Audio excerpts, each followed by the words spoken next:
France Maghreb 2. Allez, bonjour tout le monde, merci de nous rejoindre sur France Maghreb 2 évidemment pour cette nouvelle édition de Parler Psychologie. Tous les lundis, vous le savez, William Maghrebi nous rejoint pour nous proposer un thème évidemment tous les lundis. Alors bon, baisse un tout petit peu ton casque là qui est juste là, il y a le bouton du volume. Je le trouve pas. Comment ça, tu le trouves pas? Je ne sais pas. Bon, très Inch'Allah. Eh ben écoute, Inch'Allah. Écoute, en tout cas, voilà, on va le baisser tout à l'heure, on va te montrer. D'accord. On fait du live. Oui, voilà, il y a pas de souci.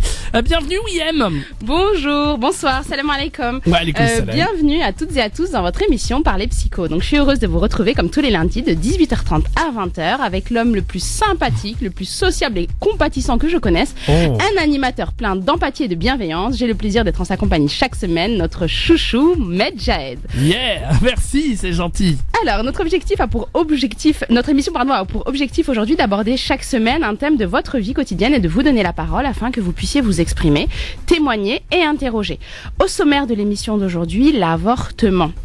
En dépit de 40 ans de généralisation de la contraception et plus de 30 ans après l'adoption de la loi Veil sur l'interruption volontaire de grossesse, le nombre des avortements ne cesse d'augmenter. Autour de 200 000 en France et de plus de 42 millions dans le monde par an. 40% des femmes y auront recours un jour.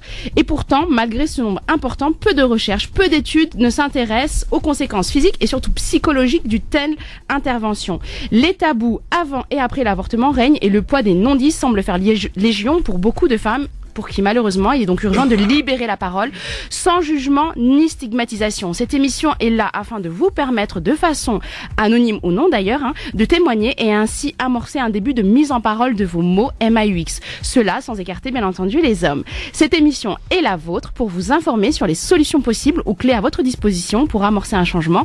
Nous espérons pouvoir vous conseiller et vous orienter le mieux possible.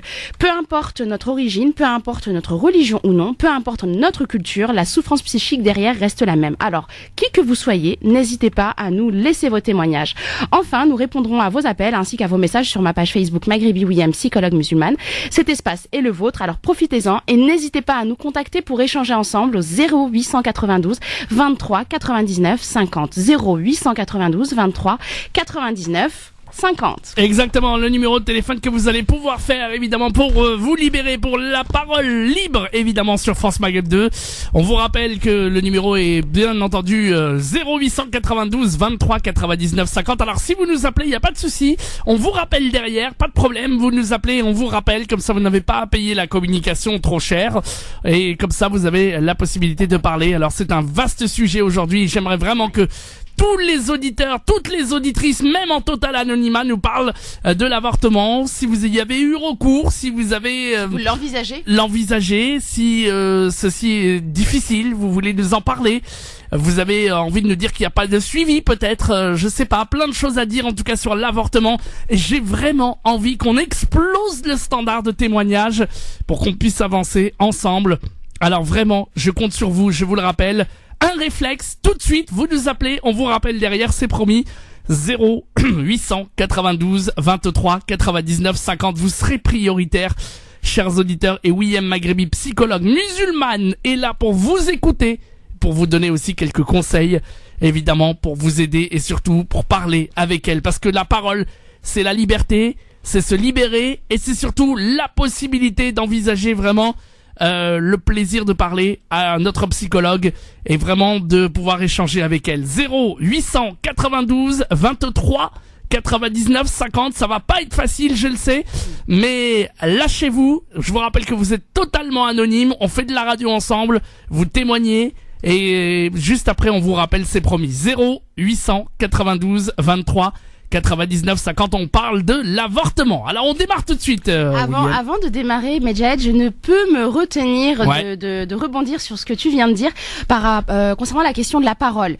Effectivement, la parole c'est quelque chose qui soigne. D'ailleurs, pour nos auditeurs, pour ceux qui ne le savent pas, le terme de psychologue vient de psycho, donc psyché, c'est l'esprit, et log, c'est logos, c'est la parole. Donc c'est le fait de soigner l'esprit par la parole. Donc tu as tout à fait raison, le fait de témoigner et de pouvoir mettre des mots mot déjà sur notre souffrance et un début de guérison. Exactement. Alors, effectivement, cette émission, elle a vraiment pour moi un objectif très particulier qui est celui de faire entendre la souffrance des femmes qui ont recours à l'avortement. À l'avortement, qui... Malheureusement, socialement, il y a un gros tabou concernant cet acte. Ouais. Et quand les femmes ont recours à l'avortement, si elles viennent par chance à se plaindre ou à parler de leur souffrance, on va très souvent parler de religion.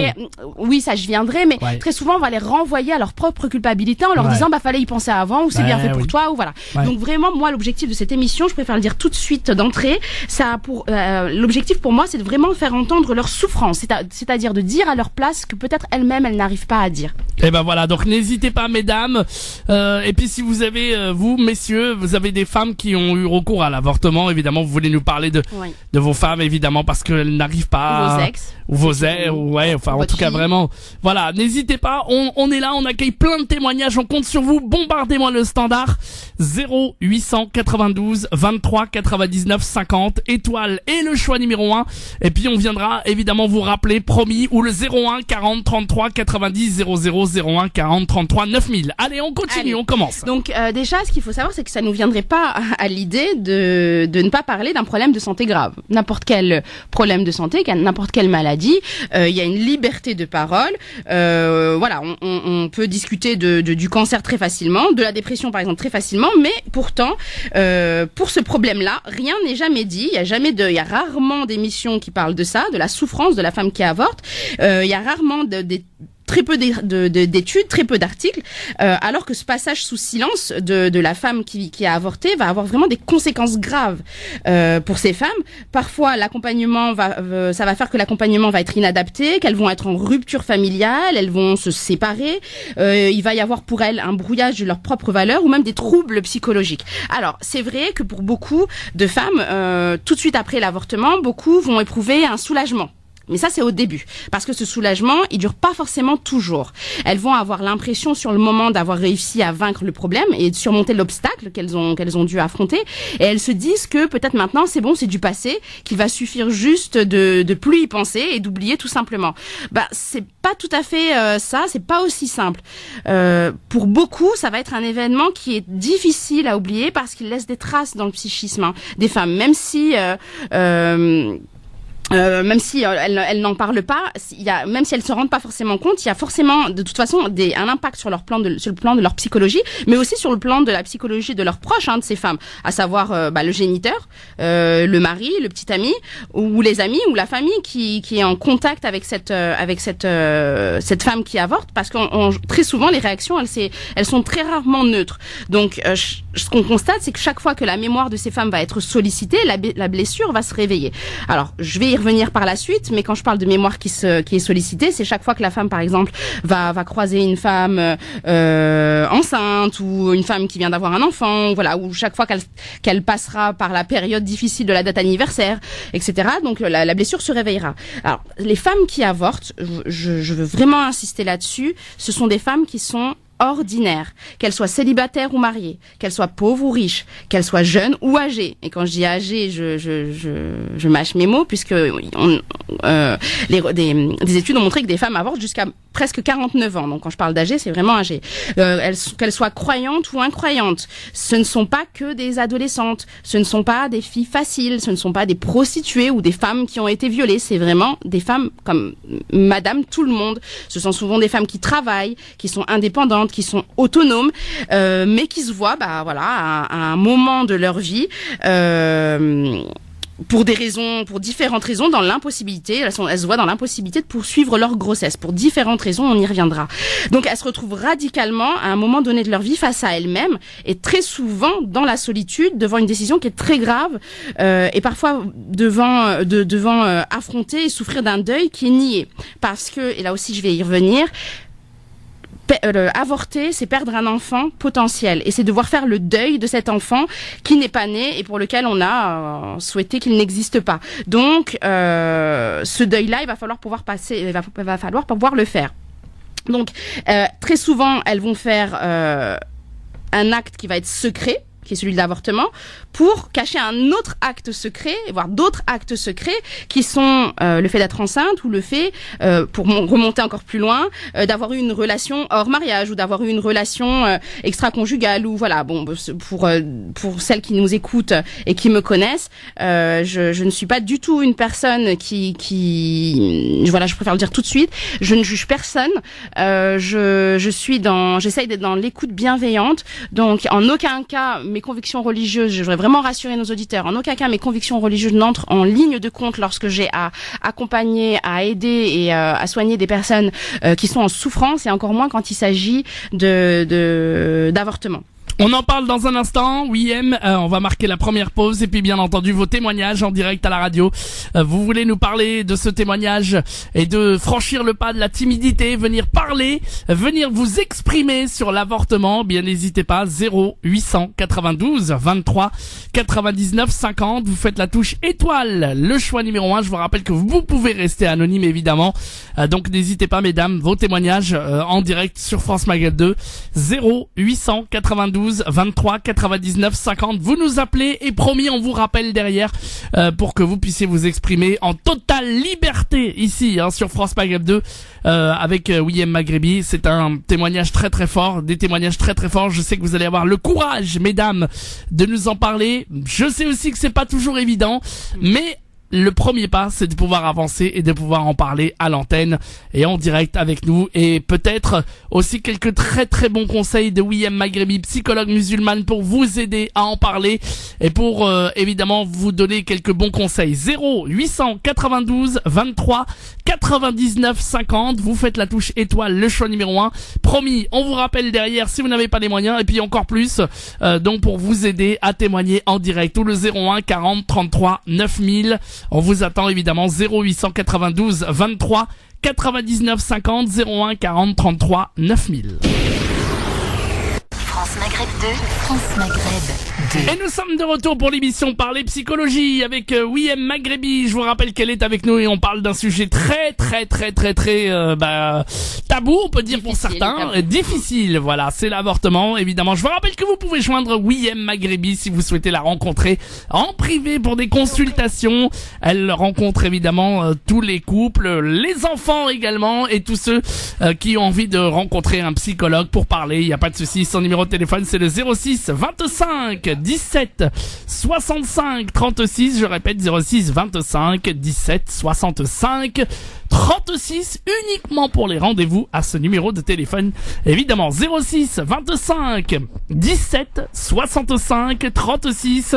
Un psychologue professionnel pour vous aider. William Maghrebi, qui a en plus ce côté aussi musulman, donc pas de problème pour la rencontrer. Et nos tabous. Et puis justement, en parlant de nos tabous, bien on parle de l'avortement. Je vous rappelle que vous pouvez témoigner au standard 0892 23 99 50 étoile et le choix numéro 1.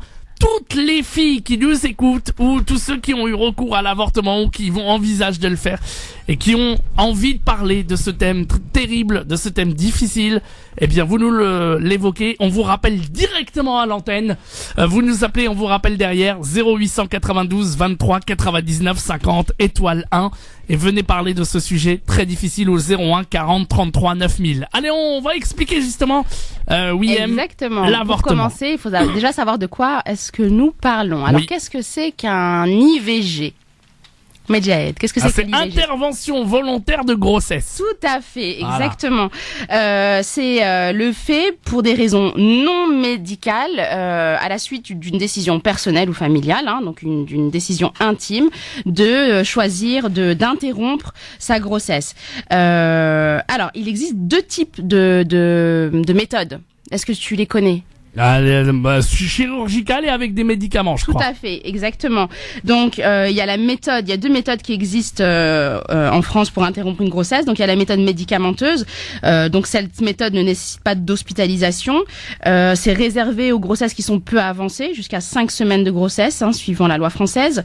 C'est-à-dire, ça correspond à 7 semaines d'aménorrhée. Donc, pour celles qui ont déjà été enceintes ou qui cherchent à tomber enceinte, on sait que 7 semaines d'aménorrhée, c'est-à-dire 7 semaines depuis la date des dernières règles. Et puis, puis, effectivement, il y a la méthode chirurgicale. Donc là, c'est au-delà des 5 semaines de grossesse et jusqu'au terme légal d'accès à l'IVG, à savoir 3 mois. On peut avoir recours à la méthode chirurgicale. Donc la méthode médicamenteuse ou chimique, ça va consister à l'ingestion de 2 produits.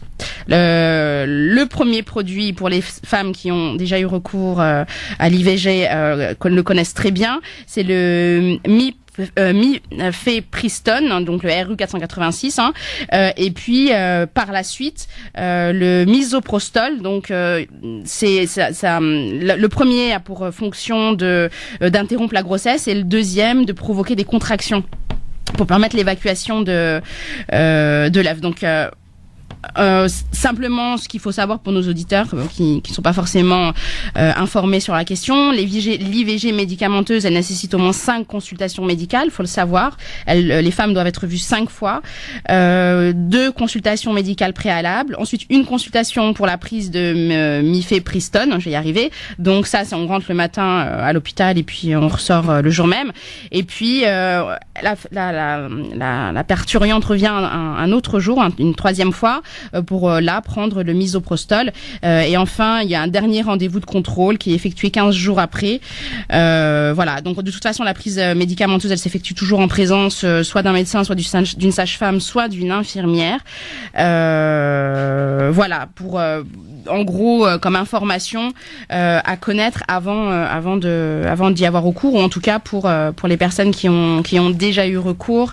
Ça, je pense que ça va éveiller des souvenirs. Alors moi aujourd'hui, pourquoi je parle de l'avortement, parce que dans ma clinique, c'est-à-dire dans le fait que je rencontre régulièrement des femmes, la question de l'avortement, c'est un thème qui revient régulièrement. Et très souvent, je suis confrontée à quelque chose de très particulier.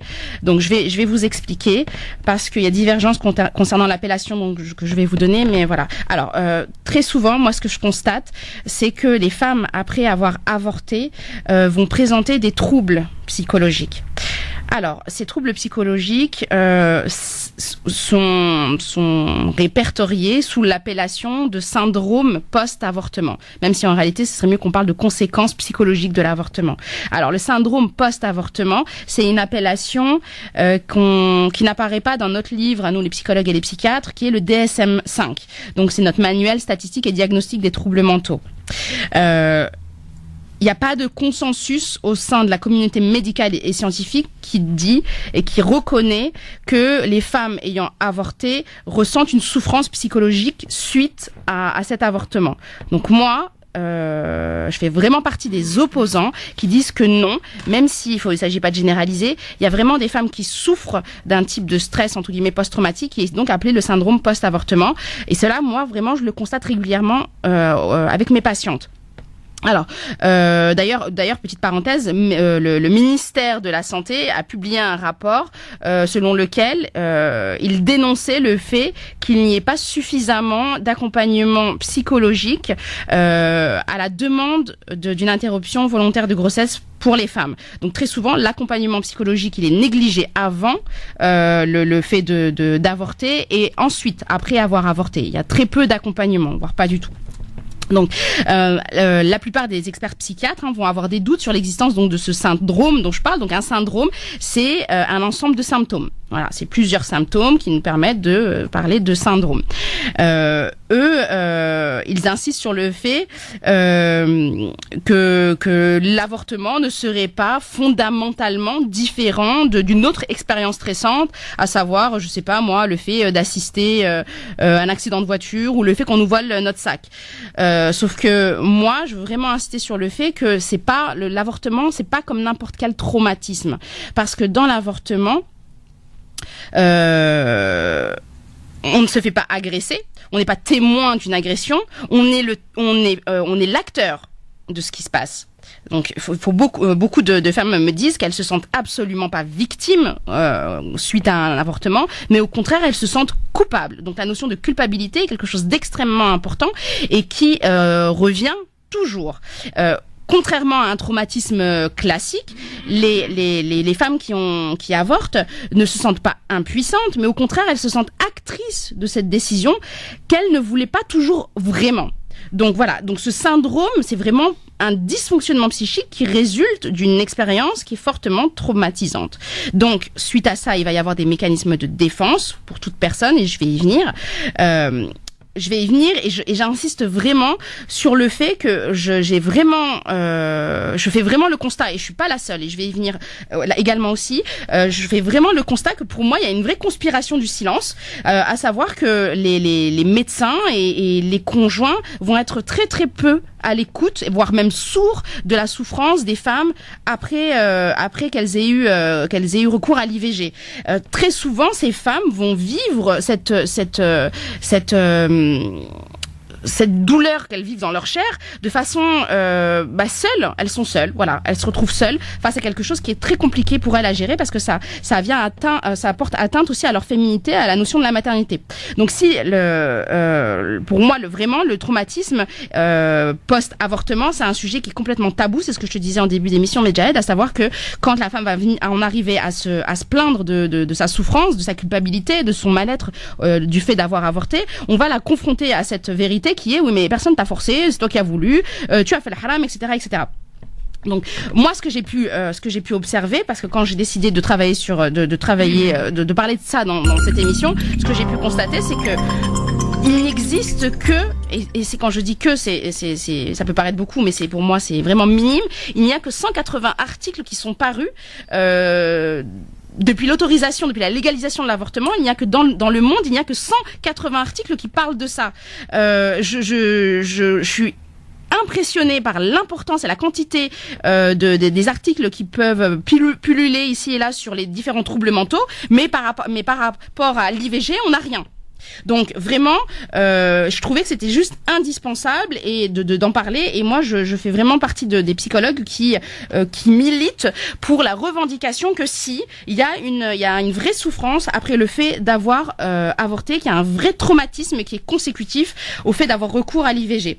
On va y revenir d'ici quelques instants, évidemment. Tous vos appels en direct pour témoigner au 0892 23 99 50 sur l'avortement ou sur tout autre sujet d'ailleurs, puisque je vous rappelle qu'ici la parole est libre, évidemment. Donc si vous avez besoin de parler à Wiem Maghrebi, psychologue musulmane, eh bien vous nous appelez et vous serez les bienvenus. 0892 23 99 50, étoile est le choix numéro 1.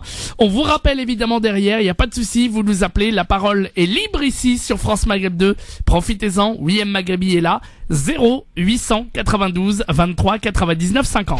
Allez, DJ Sum qu'on écoutera dans quelques minutes sur France Maghreb 2, mais nous sommes de retour pour l'émission Parler Psychologie avec Wiem Maghrebi, évidemment, qui est là et qui vous répond à toutes vos questions en direct à la radio. Vous voulez lui parler, vous voulez vous exprimer, 0892 23 99 50, étoile est le choix numéro 1 sur tous les sujets que vous souhaitez, évidemment. Mais aujourd'hui, on a choisi de parler de l'avortement, sujet bien difficile évidemment à évoquer, mais on compte sur vous si vous voulez témoigner. On vous rappelle derrière évidemment 0892 23 99 50, étoile est le choix numéro 1 pour arriver directement au standard. 0892 23 99 50. Et je vous rappelle que vous pouvez joindre Wiem Maghrebi, psychologue musulmane, à son cabinet pour prendre un rendez-vous avec elle si vous avez besoin d'elle. 06 25 17 65 36, je répète 06 25 17 65 36, spécialisée dans plusieurs domaines évidemment. Elle rencontre les enfants, les couples évidemment aussi, et les femmes. 06 25 17 65 36. Et puis témoigner en direct à la radio 0892 23 99 50. On est reparti donc pour le thème du jour. On parle de l'avortement. Oui, alors pour illustrer un petit peu ce que je viens de dire, je vous propose de vous lire un témoignage que j'ai reçu là sur ma page Facebook. Donc je trouve que c'est important de lire ce témoignage, parce que malgré que de nombreuses femmes soient concernées par cet acte, très peu témoignent de cette expérience qui est douloureuse, et très peu seront vraiment capables d'en parler ouvertement. Alhamdoulilah, elles y arrivent en consultation, mais ça reste dans l'ensemble vraiment difficile pour elles d'évoquer leur mal-être, leur culpabilité, d'évoquer le mal de l'enfant qui ne va jamais naître. Parfois même, moi j'ai en tête une patiente qui me disait, bah oui, je souffre, j'ai mal et c'est bien fait pour moi. Je suis en train d'être punie pour ce que j'ai fait. Donc elles sont parfois même dans l'autoflagellation. Alors donc ce témoignage, je vais le lire. Salam alaikum. J'ai subi un IVG en mars dernier. J'étais avec un homme musulman. Nous étions 6 mois ensemble.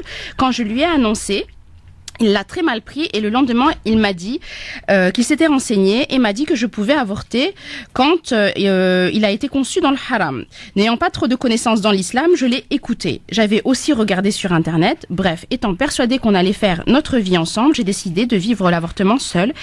Et ainsi, dans notre futur proche, on n'aurait pas ce mauvais souvenir. Bon, il a dit qu'il m'accompagnerait, mais j'ai refusé. Mais en décembre, il a mis fin à notre relation, disant qu'il ne voyait pas d'avenir avec moi. Et puis, je vis très mal la rupture. Je sais très bien que je dois m'en remettre à Dieu et que ce n'est pas notre mektoub, mais voilà, ce souvenir d'avoir vécu ça toute seule me revient. Et je vis mal ce sacrifice que j'ai fait pour soi-disant notre avenir. Ce sacrifice pour un homme qui n'en valait pas la peine. Les infirmières avaient mal pour moi le fait que je vive ça seule. De plus, je me remets en question vis-à-vis de ça. Est-ce que j'ai bien fait d'avorter ou aurait-il fallu que je le garde ?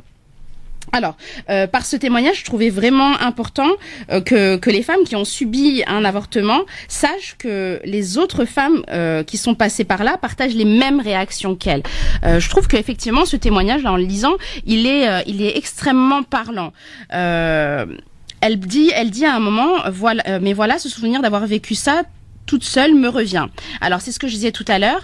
Très souvent, les femmes qui ont eu recours à un IVG vont présenter certains symptômes qu'on retrouve dans ce qu'on appelle un état de stress post-traumatique. L'état de stress post-traumatique, c'est un état psychique, c'est une souffrance morale que l'on va vivre après avoir été confronté à une situation extrêmement angoissante, extrêmement donc traumatisante. Les symptômes vont être le fait de se remémorer des scènes de l'événement. Ça va être le fait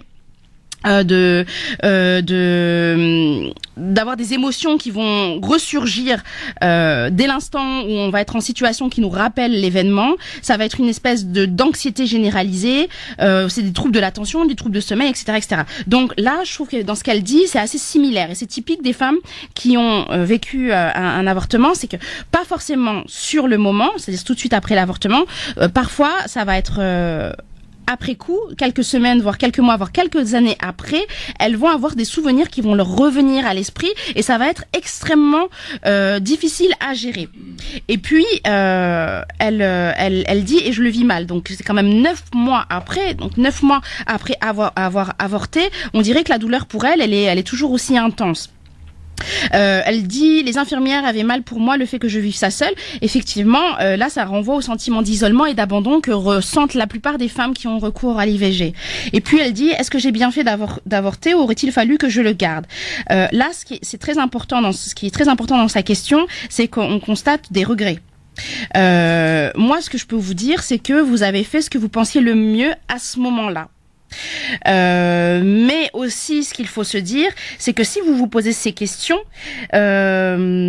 c'est qu'aujourd'hui vous n'êtes plus dans la disposition psychique que vous étiez au moment au moment d'avoir avorté, et c'est exactement ce que vivent toutes les femmes.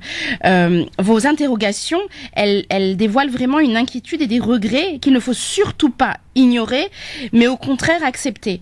Et puis elle dit, j'ai cette culpabilité vis-à-vis de la religion. Alors, Medjahed, d'après toi, qu'est-ce que nous dit la religion concernant l'avortement ? C'est haram, faut pas.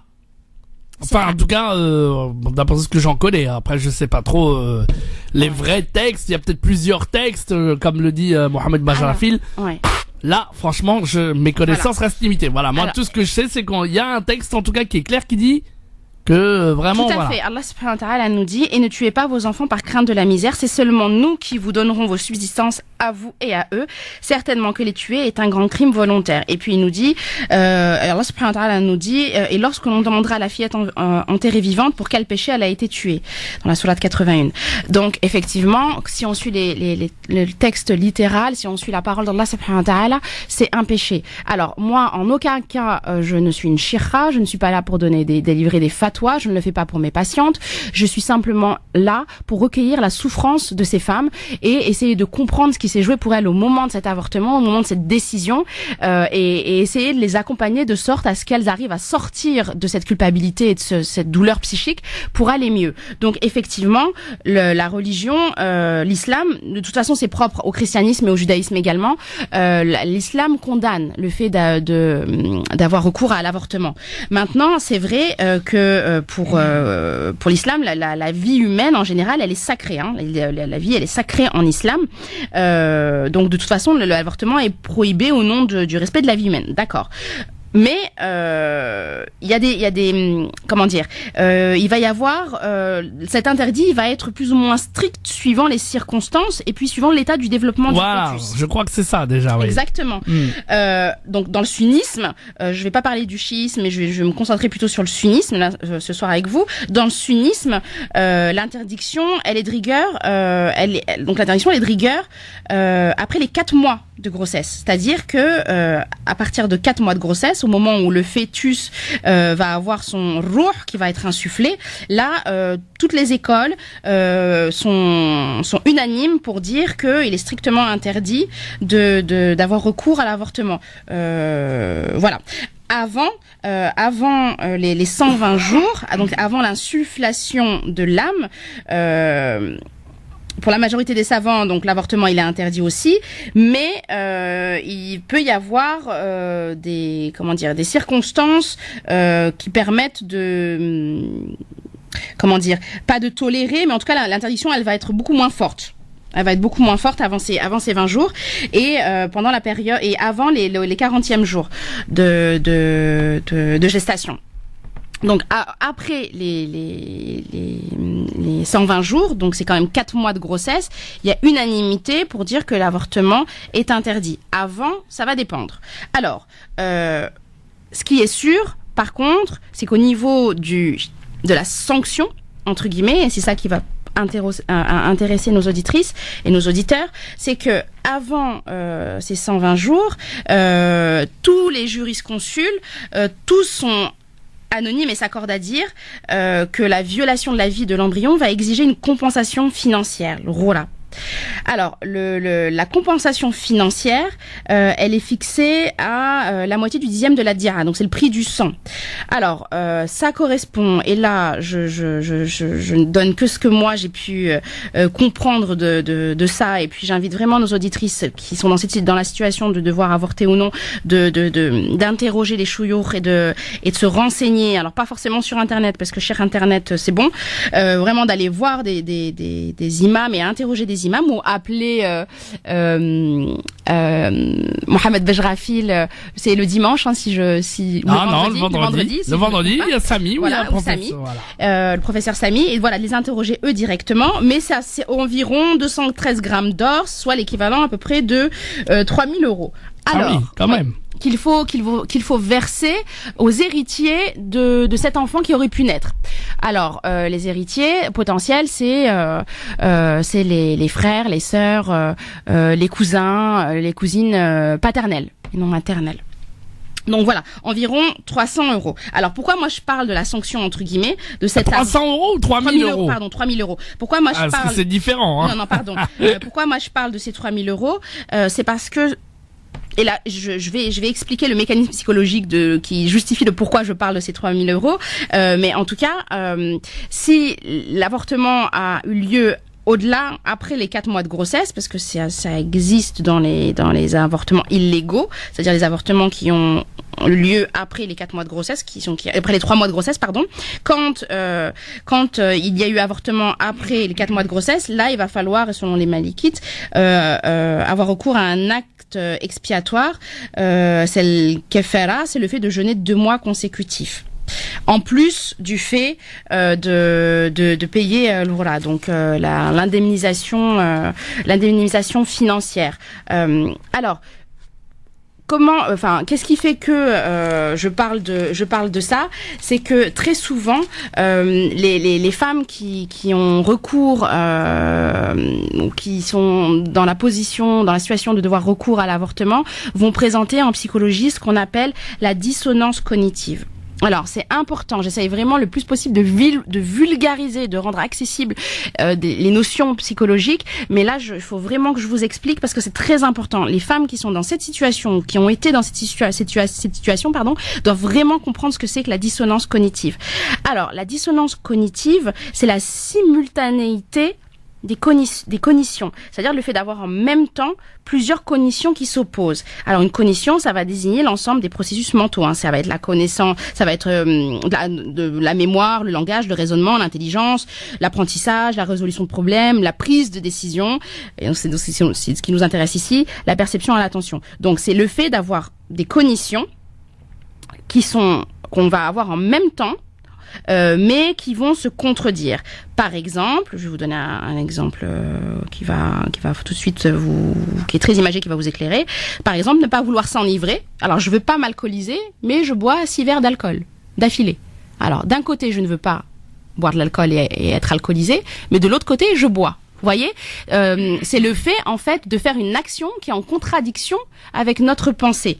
Donc cette dissonance cognitive, elle va entraîner un inconfort mental parce que ces deux choses-là, elles sont inconciliables. C'est vraiment le fait de faire l'expérience d'une contradiction entre ma cognition, ma pensée et mon action.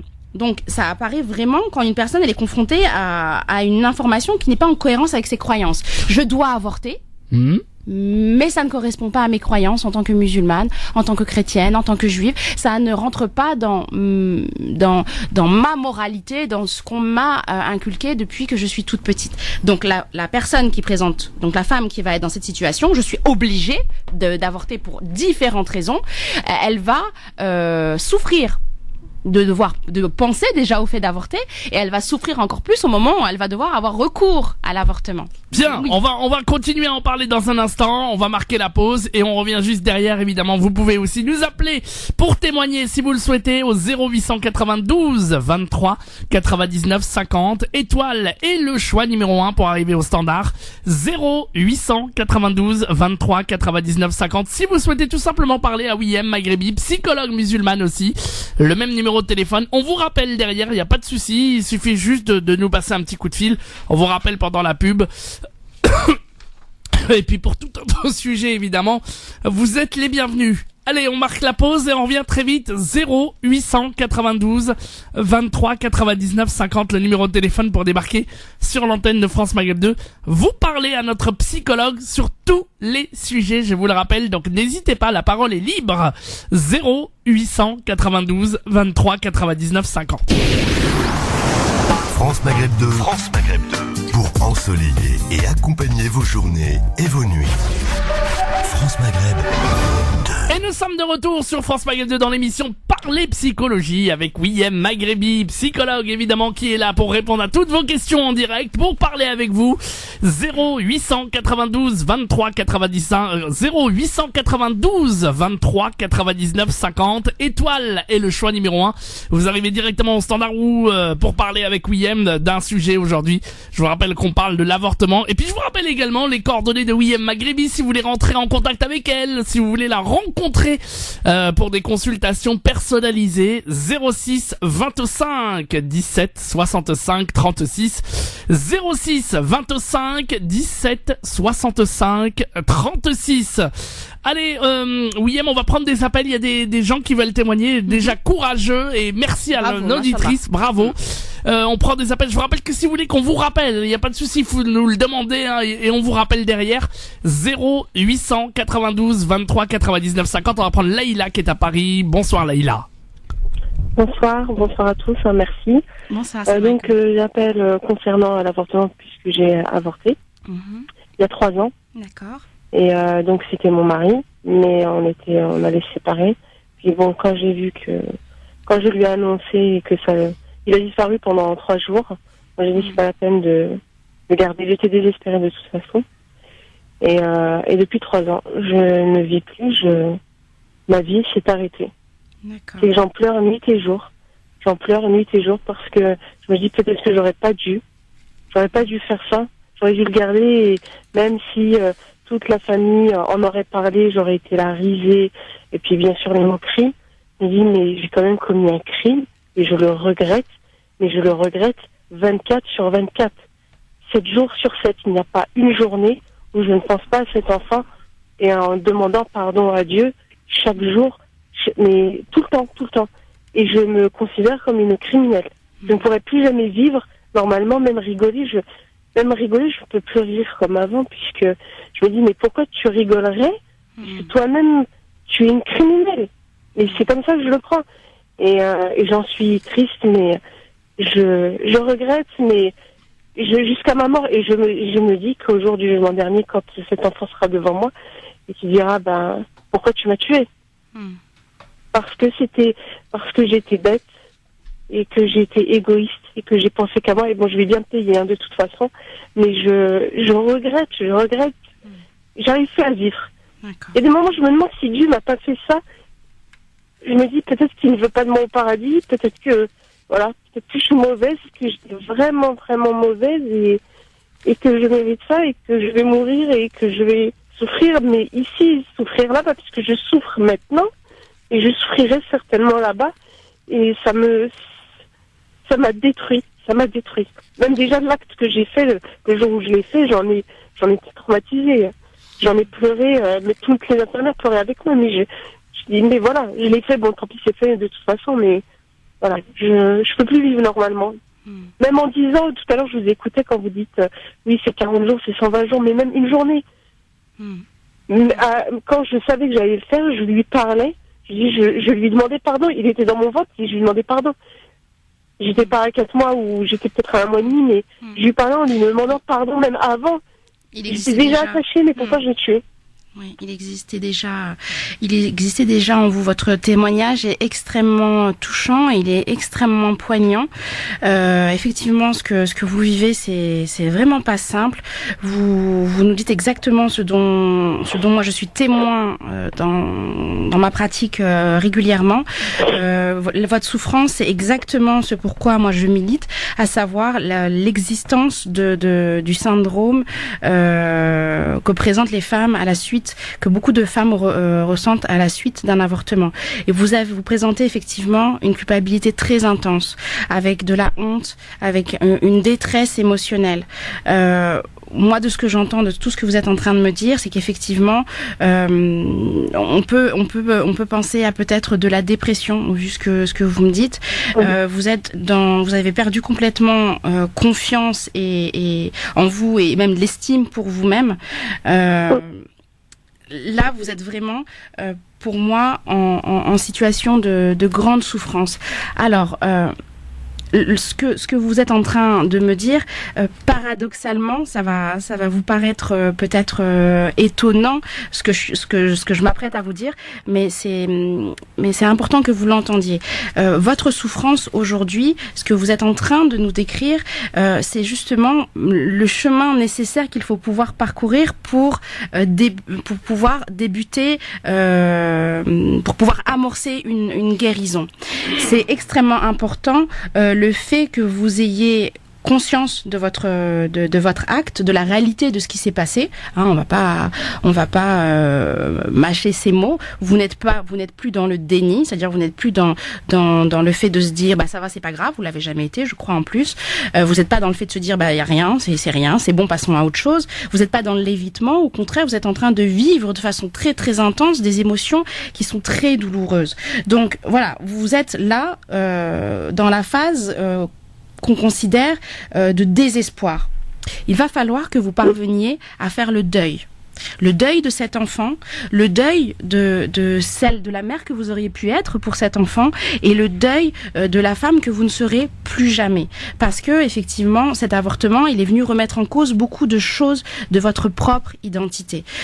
Par rapport à la religion, moi, ce que je voudrais vous dire, c'est que notre Seigneur, Allah subhanahu wa ta'ala, et peut-être que je vais en embêter certains, mais je m'en fiche, c'est à vous que je m'adresse là ce soir, et j'espère que vous allez vraiment entendre ce que je vais vous dire.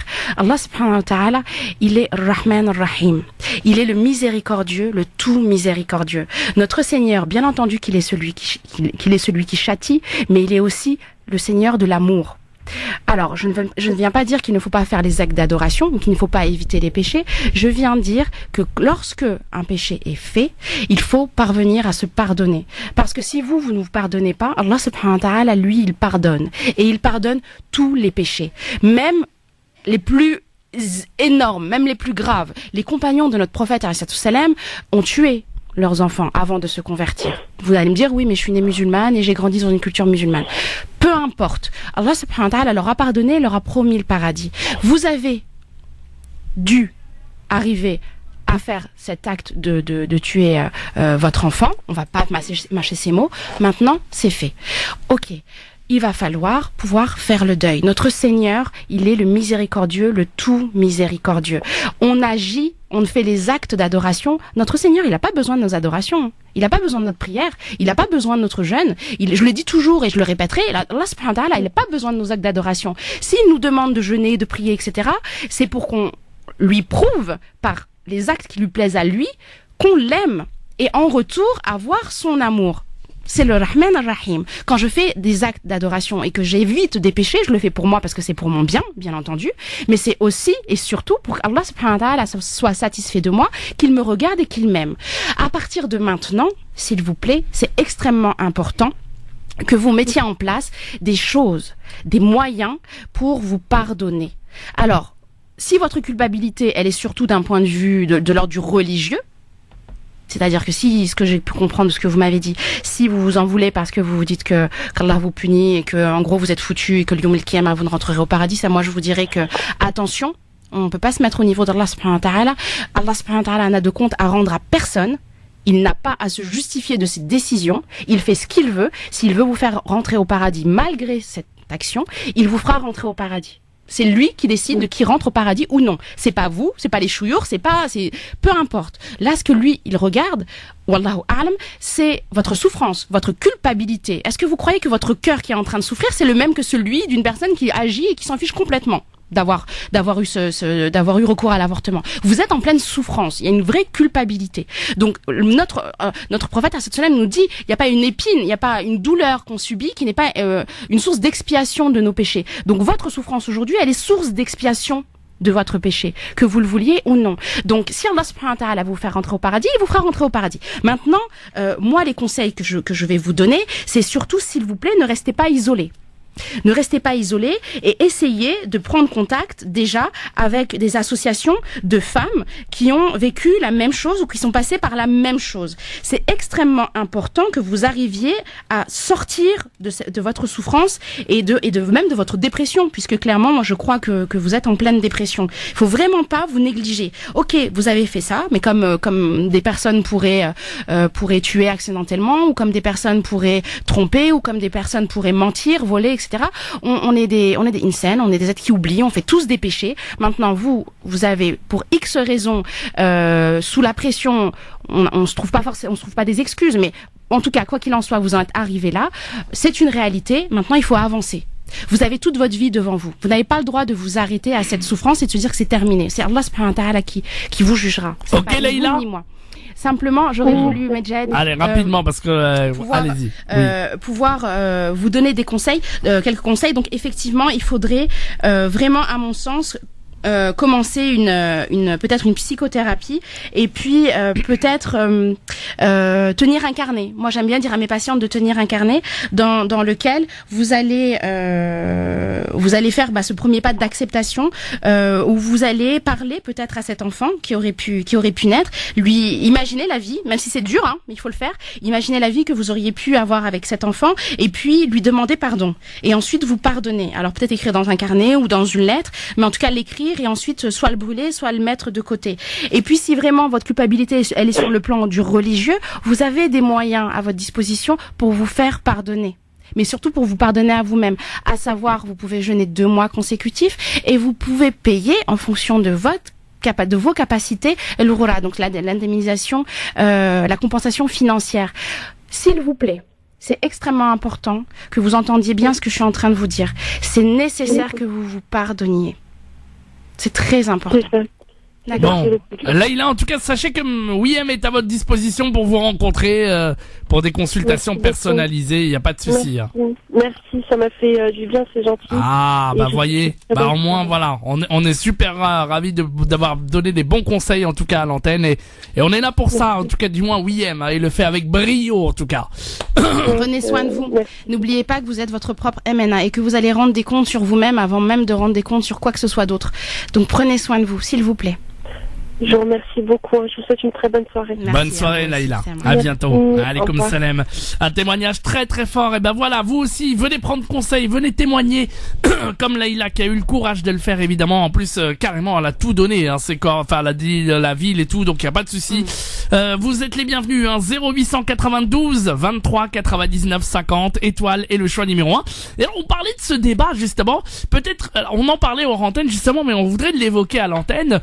Peut-être des gens vous voulez nous parler de choses justement pour nous dire ok, l'avortement c'est haram, mais voilà, entre je le fais ou je le fais pas, comment on avait parlé de ça en fait tout à l'heure, et de dire voilà, qu'est-ce que ça vous a empêché ou non de le faire, et que maintenant vous êtes un petit peu comment dire, vous êtes un petit peu embarrassé, voilà, parce que bon, vous l'avez gardé, peut-être vous avez des difficultés, je sais pas, psychologiquement aussi ça va pas par rapport à ça, parce qu'on vous a dit, parce que ceci, parce que cela, ou alors vous avez avorté quand même, mais comme cette auditrice d'ailleurs, hein, bah voilà, qui parlait du côté religieux, bah venez nous en parler aussi.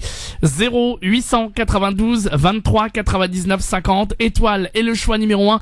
Comme cette auditrice, je vous rappelle qu'on essaye de vous rappeler, bah là, on va le prendre directement, là, l'appel comme ça, c'est tout de suite fait. On va prendre un autre témoignage. Bonsoir, qui est là? Nous, on a notre... Wa alaykoum salam, bienvenue à vous, monsieur. Alors, Nabil de Marseille. Nabil est de Marseille. Bienvenue à vous, Nabil, on vous écoute. J'écoutais un peu et franchement, ça m'a touché. Oui. Tous les frères et sœurs qui nous écoutent, là, et Barak et tout, Marshall, pour ce que vous faites. Franchement, ça touche vraiment. Et moi, peut-être que je me disais, j'avais une idée pour le sujet de ce soir. Oui. Ben, peut-être que, comme on dit, subhanahu wa ta'ala, Rabbi, il se met à tout le monde. Parce que ces dames-là, ils refont encore un enfant avec la même personne et se mettent au nas. Et tout, hein, ça arrive, hein. Il y a des gens qui sont un peu malades, qui ont mal au cœur. Même si, avec la vie qui est dure de nos jours, là, pour pardonner, il faut peut-être refaire un enfant avec la personne concernée. Et se mettre, on dit là, Rabbi, se mettre. Oui, c'est-à-dire qu'il faut pouvoir dépasser cet état de sidération et aller de l'avant et continuer à œuvrer, parce qu'on parlait sur le plan religieux, mais le désespoir, Allah subhanahu wa ta'ala nous dit dans le Coran, seul le mécréant désespère de la miséricorde d'Allah. Tant qu'on est croyant, on n'a pas le droit de désespérer de sa miséricorde. On est dans l'obligation en tant que croyant de se dire que Inch'Allah, on sera par la miséricorde de notre Seigneur pardonné, et donc il faut œuvrer. Il ne faut pas rester bloqué dans cette situation et continuer à avancer et continuer à agir dans sa vie, tout à fait. Bien sûr, comme on dit, les placements, c'est passé, c'est derrière, il faut regarder de l'avant. Oui. Merci beaucoup de votre témoignage, en tout cas, Nabil. D'être là. Avec Et plaisir. là, tous les frères et sœurs qui entendent, un grand salam à tout le monde, vraiment, c'est une très bonne radio, Allah. Merci. Inch'Allah. Vous êtes adorable, Nabil. Merci beaucoup. Votre salam est passé, Inch'Allah. Merci à vous, en tout cas, et on continue à accueillir plein de témoins. Encore des autres enfants et voilà, les fêtes, Inch'Allah. Inch'Allah. Inch'Allah. Merci Nabil, à bientôt. Barakallahu fik. Un fort témoignage. Merci à tous ceux qui soutiennent, il y a pas de souci, hein. On vous prend aussi, 0892 23 99 50 étoile et le choix numéro 1. Bah tu vois, il suffisait qu'il y ait quelqu'un qui témoigne, et là on a un autre témoignage d'une auditrice qui voudrait rester anonyme, Ouiem. On te propose de l'accueillir. Ok, allez, on y va. Ah vas-y, dis allô, dis bonsoir. Allô, bonsoir. Bonsoir, salam alaikum. Wa alaykoum salam. Je voulais vous faire part de mon témoignage. Oui. J'ai avorté il y a 4 ans. D'accord. Donc c'est toujours... les gens se permettent de dire directement, ça se fait pas, c'est haram, etc. Mais en fait, moi, mon expérience, c'est que je suis tombée enceinte. J'étais sur la fin d'une relation. Et je suis tombée enceinte. Et en fait, vu que je savais que la relation était terminée, je voulais pas communiquer avec le garçon parce que en fait, j'avais pas envie qu'il pense de moi que je l'avais fait exprès pour pouvoir le garder. Vous savez, c'est cette idée que la femme, quand elle tombe enceinte, c'est fait exprès pour essayer de garder faire un enfant dans le dos. Exactement. Et puis plus encore dans notre communauté, vous voyez bien que quand bien même on voudrait faire ça, mais présenter ça à sa famille, c'est juste impossible. Tout à fait. Et donc moi, en fait, ce qui s'est passé, c'est que déjà il y avait ça. Je me refusais d'avoir quelqu'un parce que j'étais tombée enceinte et pas savoir si la personne m'aimait vraiment, donc je pouvais pas. Et puis aussi, en fait, je suis tombée malade, quoi. Une grossesse, c'est des nausées perpétuelles, c'est des douleurs, c'est plein de choses. Et j'ai fait le choix, mais en fait, j'ai rien vu passer. Pendant 2 semaines, je me disais que cette intervention, ça allait juste me soigner, quoi. Et en fait, je m'en suis pas rendu compte du tout jusqu'à que l'opération se fasse. Et un jour, je sais que j'étais fait de douche et juste après l'opération, j'ai perdu du sang et en fait, il y a un caillot de sang qui est tombé. Donc moi, je savais pas si c'était l'enfant. Et en fait, c'est hyper traumatisant. Donc simplement pour les gens qui se permettent juste de juger par c'est haram, c'est pas haram. Enfin, je veux vraiment dire que les gens qui font ce choix-là, j'ai l'impression qu'on n'a même pas le temps d'y réfléchir. Il faut 2-3 semaines pour que ça se fasse, etc. Le temps de voir les personnes concernées, les rendez-vous. Mais en fait, c'est horrible parce que tous les ans, on a notre corps qui nous rappelle qu'on est brisé, que... Exactement. Vous allez, c'est ce que je disais, avoir à différentes étapes de votre vie le souvenir de cette intervention qui va vous revenir et qui va venir réveiller ce traumatisme que vous avez eu en voyant ce caillou de sang qui en fait était tout bonnement une confrontation à la mort. Vous avez été de façon très très violente confronté à la mort. Très très souvent, malheureusement, quand des femmes vivent ce que vous avez vécu, ça leur devient très compliqué d'avoir une relation amoureuse normale, de retomber enceinte ou même d'avoir des rapports sexuels sains, on va dire. Très souvent, elles souffrent par la suite de troubles sur ce plan-là. Donc, ce que vous êtes en train de nous raconter, je trouve que c'est extrêmement courageux. Courageux, vraiment, madame. Extrêmement, vraiment courageux. Et je vous encourage vraiment. Du plus profond de mon cœur à en parler avec des personnes qui seront bienveillantes, c'est-à-dire qui ne seront pas dans le jugement, qui vous aideront à exprimer votre tristesse et votre chagrin. Non, j'ai consulté. En fait, c'est super. J'ai avorté en mai et en décembre, je suis partie voir un psy parce que c'était la période à laquelle j'aurais dû accoucher et j'avais peur de subir. Et pendant toute cette période-là, parce que vous nous avez dit que c'était il y a 4 ans, donc pendant les 4 ans, ça allait? C'était juste les dates anniversaires. C'est les dates anniversaires. Je vais voir mon psy toutes les dates anniversaires parce que j'ai tellement peur que ça me tombe dessus. Et même quand la première année, j'y ai pensé. Je me suis dit, oh là là, c'est la date anniversaire. Et puis la deuxième année, j'y ai aussi un peu pensé. Puis la troisième année, j'ai pas oublié, mais c'est mon corps qui me l'a rappelé. J'étais pas bien. Je suis pas sortie de chez moi pendant 1 semaine et en regardant le calendrier, c'était cette date-là. D'accord. Ouais. Je pense qu'on est marqué. Ouais. Alors, est-ce qu'avec votre thérapeute, vous faites un travail autour de la gestion de vos émotions? Qu'est-ce que vous avez fait? Vous avez déjà fait? J'essaie plus de travailler sur le fait de s'aimer, de se pardonner, etc. D'accord. Donc, vous avez déjà fait le premier pas de l'acceptation, c'est-à-dire d'accepter le fait que vous ayez d'accepter que vous ayez eu recours à l'IVG. Psychiquement, oui. Vous avez déjà dépassé ça. D'accord. Il faudra effectivement pouvoir vous pardonner, mais surtout, avant de vous pardonner, il va falloir que vous fassiez un vrai travail autour de l'écoute de vos émotions et de savoir gérer vos émotions, de savoir les nommer, de les ressentir, d'exprimer votre ressenti, même si c'est dur, même si c'est déplaisant. Il faut vraiment que vous arriviez à vous reconstruire psychiquement votre histoire de façon bienveillante. Il faut que vous parveniez à reconnaître votre part de responsabilité, parce que vous en avez une, qu'on le veuille ou non, et agir pour commencer effectivement à vous pardonner. Alors concrètement, qu'est-ce que vous avez mis en place comme action, à part le fait d'être suivi par un psychologue? Eh ben, je m'étais très très mise dans la religion. Oui. J'ai repris les prières. J'essayais de me faire pardonner, mais alors, moi, un petit conseil que je vous donne très très rapidement, que peut-être votre psychologue vous l'a déjà dit, il faudrait vraiment que vous parveniez à exprimer de façon libre et de façon libérée votre tristesse et votre chagrin.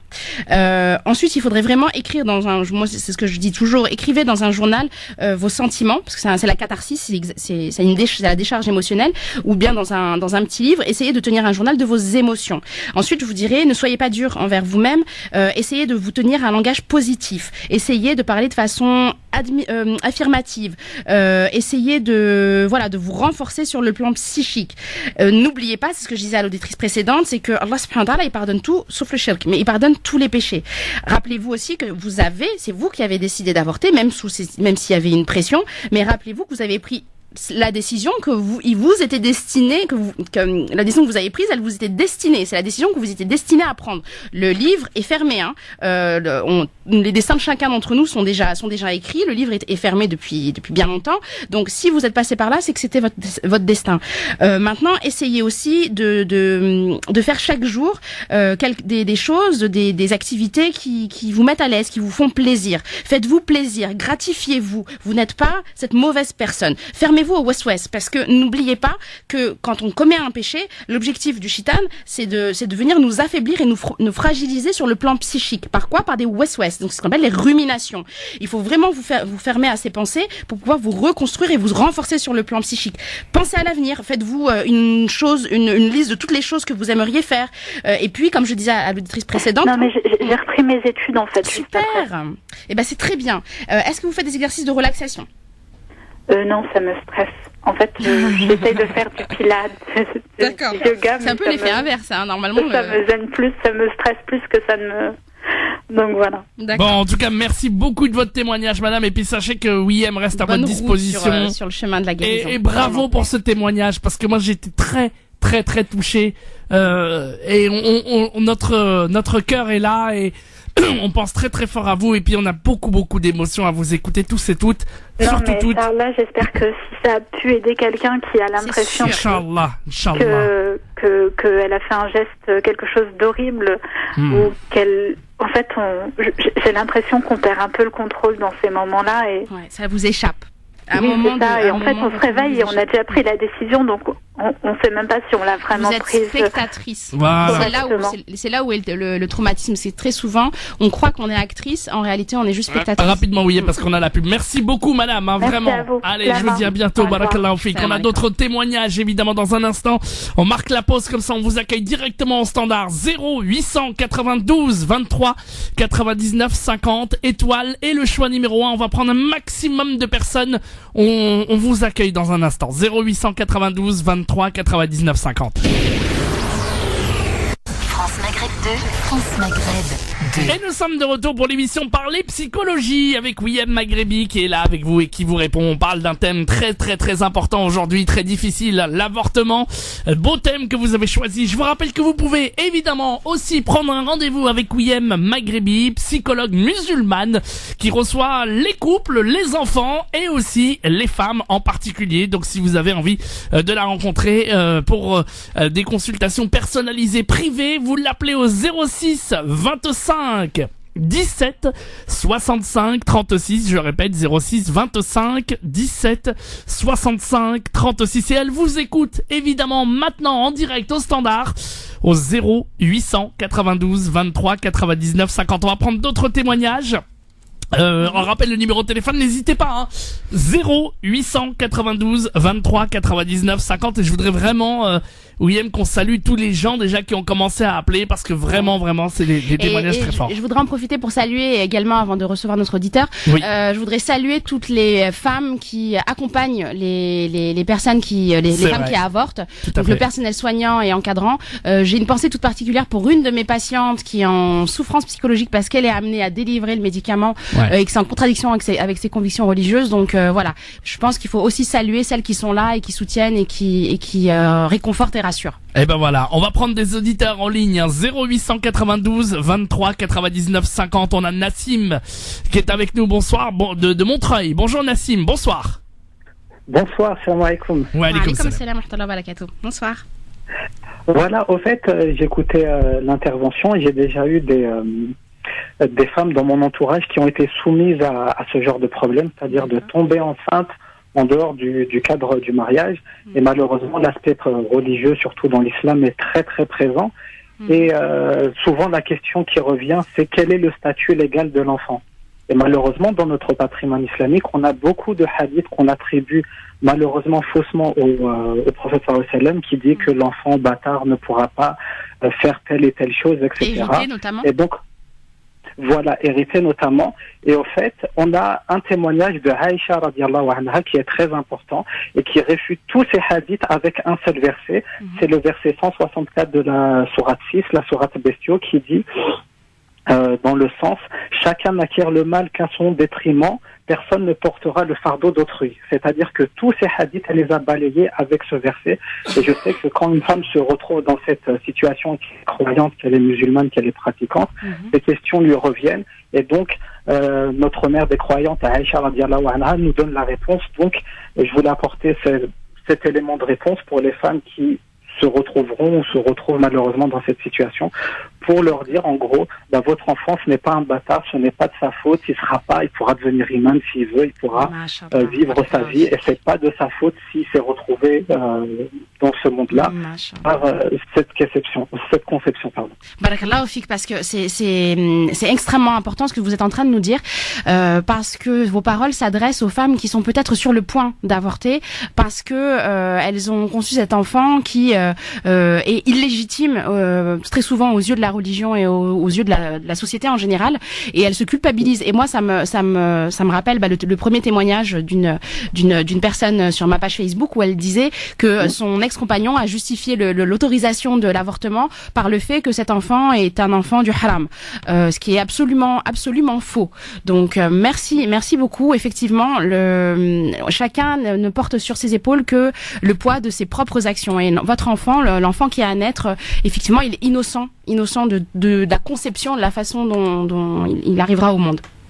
Merci pour ce témoignage qui, j'espère, atteindra les cœurs. Barakallahu fik. Merci à vous en tout cas. À bientôt. Au revoir. Merci beaucoup. Barakallahu fik. Voilà, s'il y a d'autres auditrices qui veulent témoigner, il y avait une auditrice qui voulait témoigner pour aussi et qui n'a pas pu patienter. On vous invite, mademoiselle ou madame, à le rappeler. Dès maintenant, on vous prendra directement au standard 0892 23 99 50 étoiles et le choix numéro 1 pour arriver au standard. Mais vraiment très rapide. Non, on n'a plus le temps. Maintenant, on n'a plus le temps. Il est 8h. Voilà, le carillon nous rappelle à l'ordre. C'est pas grave. Bon, là, on va conclure cette émission avec vous, William. Et voilà. Je vais donner très rapidement des conseils de lecture. Oui. Le traumatisme post-avortement de Florence Ayard aux éditions Salvador. Une saison pour guérir de Lucy Fried. Pleurer l'enfant que je n'ai jamais connu de Kate Winenberg. Je mettrai tout sur ma page Facebook. Et puis quel âge aurait-il aujourd'hui de Stéphane Clerget aux éditions Fayard 2007. Alors moi ce que je voudrais dire pour conclure, c'est que il est indispensable que le personnel médical, que les gens qui côtoient des personnes qui sont amenées à avorter ou qui ont avorté aient conscience de la réelle souffrance morale que vivent ces personnes, parce que ce n'est pas parce que il y a le poids du tabou religieux que ces femmes ne sont pas en souffrance derrière. Elles sont en souffrance, elles l'ont fait, elles n'ont pas eu le choix. On peut leur jeter la première pierre et leur dire que c'est bien fait, mais moi je trouve que c'est vraiment facile on ne sait pas si demain une femme de notre famille ne sera pas amenée à avoir recours à l'avortement. On ne sait pas si demain soi-même on sera amené à avoir recours à l'avortement. Donc on ne juge personne. Seul Allah subhanahu wa ta'ala juge. Simplement également. Alors on va pas conclure tout de suite. Pour vous dire simplement ce que avant de c'est très bien. Simplement je voudrais mettre le doigt sur un point qui est extrêmement important. Et là dans notre émission de Parler Islam du vendredi, je pense que c'est un sujet qu'il faudra aborder. Je trouve qu'il y a une très grande défaillance, un très grand manque de nos imams concernant la question de l'avortement, pas par rapport au fait que ce soit interdit, on remet pas ça en question, c'est interdit, mais concernant le fait de qu'est-ce qu'on dit, comment on soutient, comment on ramasse à la petite cuillère des femmes qui sont passées par là. Donc vraiment nos imams doivent se former à un minimum d'accompagnement psychologique pour ces femmes qui ont dû avoir recours à l'avortement. Allez, on va prendre des témoignages. 0892 23 99 50. Khadija est avec nous. Salam alaikum, bonsoir Khadija. Wa alaykoum salam wa rahmatullah. En tout cas, déjà, je veux remercier l'équipe pour tout ce que vous faites et c'est important d'aborder ça chez la femme musulmane parce que c'est vrai que c'est un sujet très tabou et c'est un petit peu dommage, voilà, qu'il y a des femmes qui souffrent. Mais on est là pour lever les tabous. Et que ça peut être des actes ravageurs dans leur vie. Et voilà. Donc, en tout cas, un grand merci à l'équipe.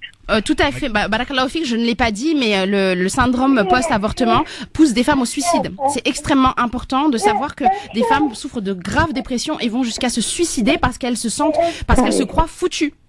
Non. Ah oui, non, mais c'est ça, c'est une grosse culpabilité en fait, et c'est tellement un sujet tabou que je pense qu'elles ne peuvent même pas en parler à leur entourage. Et non, il y a le poids du silence qui touche, qui touche pas seulement le conjoint ou les médecins mais qui touche toute la société en général. Elles ne s'expriment pas, elles ne peuvent pas se parler à elles-mêmes déjà. Elles s'interdisent à elles-mêmes de pouvoir exprimer leur souffrance. Alors moi aussi, je voulais justement témoigner pour une sœur en fait. Voilà, c'est une sœur que je suis depuis maintenant 6 mois. Elle est à 6 mois de grossesse. Ouais.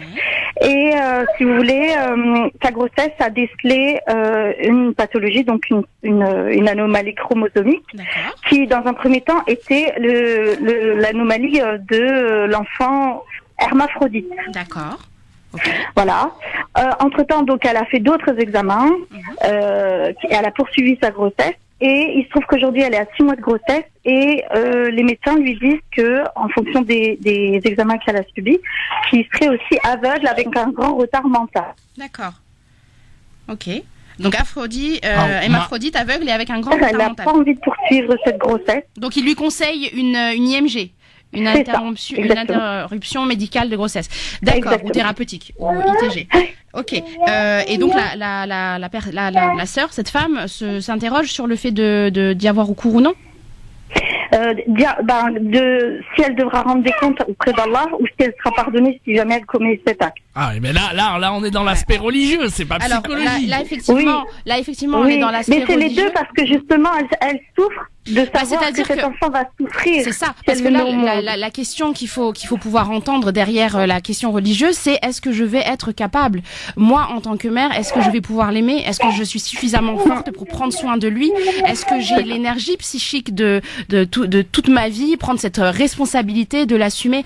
Après il faut pas oublier qu'Allah subhanahu wa ta'ala nous dit la yukallifullahu nafsan illa wus'aha. Allah subhanahu wa ta'ala n'impose à une âme que ce qu'elle est capable de supporter. Si Allah subhanahu wa ta'ala lui a donné cet enfant, elle prendra la décision qui sera la mieux pour elle. Mais si Allah subhanahu wa ta'ala lui a donné cette MN, c'est qu'elle est capable de supporter, en tout cas d'assumer cette responsabilité. Puisqu'Allah subhanahu wa ta'ala n'est pas injuste et qu'il nous aime et qu'il ne veut que notre bien. Donc il faut qu'elle puisse s'interroger de ce côté-là. Mais au-delà même de l'IMG, je pense qu'il faut vraiment qu'elle se pose la question de qu'est-ce que ça vient éveiller en moi sur le plan identitaire, de mettre en monde un enfant, entre guillemets, qui ne soit pas parfait, un enfant qui ne corresponde pas à mon idéal, un enfant qui ne soit pas comme je le veux. Et est-ce que je suis capable d'assumer ou non le regard des autres socialement? Est-ce que je vais être capable d'affronter ça et de ne pas me culpabiliser après coup de ne pas d'être responsable ou non de cette malformation? Donc je pense qu'effectivement il faut qu'elle soit accompagnée, en tout cas entourée, soutenue. C'est très bien que vous soyez dans sa vie et que vous fassiez cette démarche d'appeler pour elle. Voilà, à continuer et moi tout ce que je peux dire à cette sœur si elle nous écoute, c'est qu'Allah subhanahu wa ta'ala ne nous imposera et ne lui imposera jamais plus que ce qu'elle ne peut supporter. Et en fait, sa question, et d'ailleurs c'est ça qu'il a travaillé énormément, c'est de savoir si jamais elle fait une interruption de grossesse, si dans les textes religieux, elle va devoir jeûner. À 6 mois de grossesse, elle peut l'interrompre d'un point de vue médical. Au-delà de 4 mois, elle doit le laisser venir au monde. Alors j'ai été confrontée à cette situation pour une de mes patientes justement, et on a interrogé les chouïrs en Arabie Saoudite qui étaient tous clairs là-dessus. À partir du moment où l'enfant peut naître viable, si on interrompt la grossesse, il faudra, c'est une mort d'âme, il faudra payer, il faudra jeûner 2 mois et payer l'indemnisation légale. D'accord. Barakallahu fik en tout cas. Et je vous remercie encore beaucoup. Et je vais revenir vers la sœur justement pour lui dire ce que vous m'avez dit. Et puis Inch'Allah que ça facilite à toutes les sœurs et que ça peut nous aider justement à délier les langues. Et que de par votre action, que ça va faciliter à des sœurs et de sortir de cette souffrance. Cette culpabilité, tout à fait. Merci pour votre témoignage. Merci beaucoup, madame. C'est moi qui vous remercie. À bientôt. Bonne soirée. Au revoir, bonne soirée. Bien, allez, on va conclure cette émission. Merci beaucoup, Wiem. Évidemment, tu reviendras la semaine prochaine avec grand plaisir. Wiem, Et on abordera encore des sujets tabous, parce qu'on n'est pas là pour caresser les gens dans le sens du poil. Et voilà, on va aborder d'autres sujets tabous dès la semaine prochaine, évidemment. Je vous rappelle évidemment que si vous souhaitez rencontrer Wiem Maghrebi pour des consultations personnalisées à son cabinet, elle rencontre les enfants, les femmes, justement, voilà, vous qui êtes seuls, vous n'êtes plus seuls grâce à Wiem Maghrebi. Si vous avez besoin d'elle, vous avez des enfants qui ne vous écoutent plus, vous avez besoin de vous faire aider par un psychologue professionnel, une vraie psy à votre écoute, Wiem Maghrebi, le numéro de téléphone 06 25 17 65 36, notez bien, 06 25 17 65 36, vous l'appelez pour prendre un rendez-vous à son cabinet et Inch'Allah, n'attendez pas que tout s'envenime, évidemment, soyez rapide pour qu'on, justement, plus on arrive à soigner la plaie à tôt, mieux c'est. Donc, c'est le conseil que je peux vous donner aussi, donc n'hésitez pas. Merci, 06 25 17 65 36. Et pour conclure, Medjahed, comme toujours, je me souhaite et je souhaite à chacun de nos auditeurs et à tous les musulmans et à tous les êtres humains sur cette terre, je vous souhaite à tous la paix du cœur et je te souhaite et me souhaite et nous souhaite de devenir des clés du bien.